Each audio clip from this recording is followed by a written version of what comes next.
Bonjour, this is Greg for Tesla Fan Insight.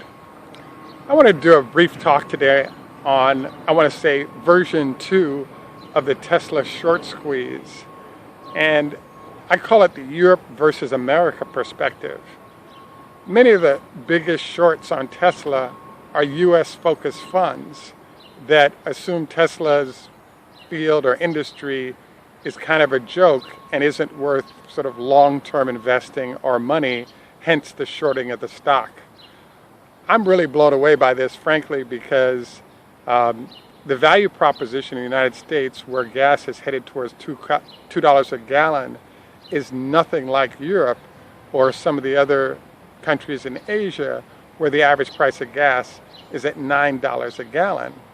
So part of, I believe, what's going on is there's an empirical way where people are saying there's a bunch of headaches associated with an ownership of an electric vehicle in general and Tesla specifically, and based on my not interested in buying it, I don't think it's a great idea.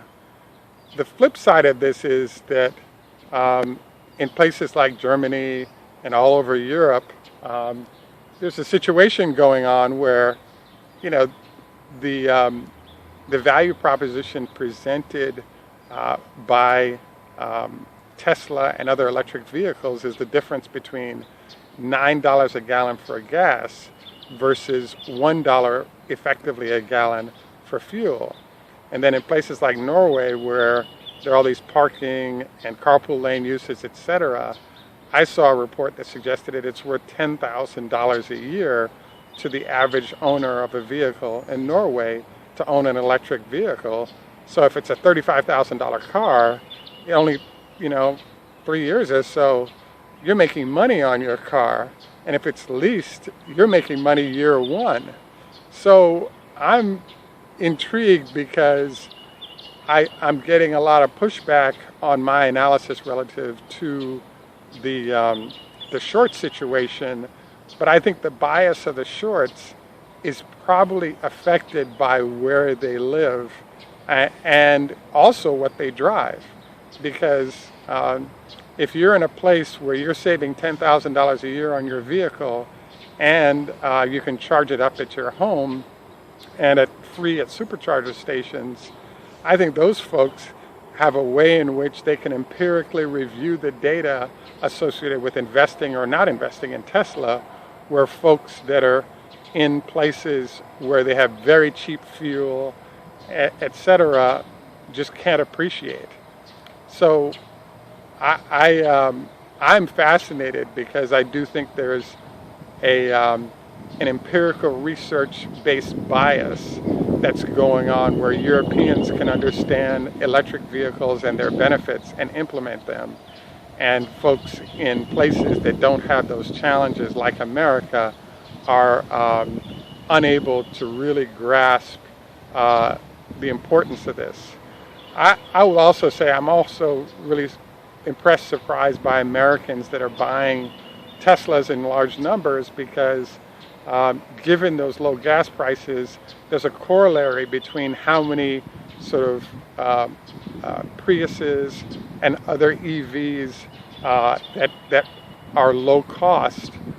There's a corollary between the oil prices and how many of these vehicles are being purchased. In the United States right now, there's a huge boom in 2017 of buying SUVs, and all this is driven by low fuel prices where there's no penalty for your driving an SUV because the price of oil is so low.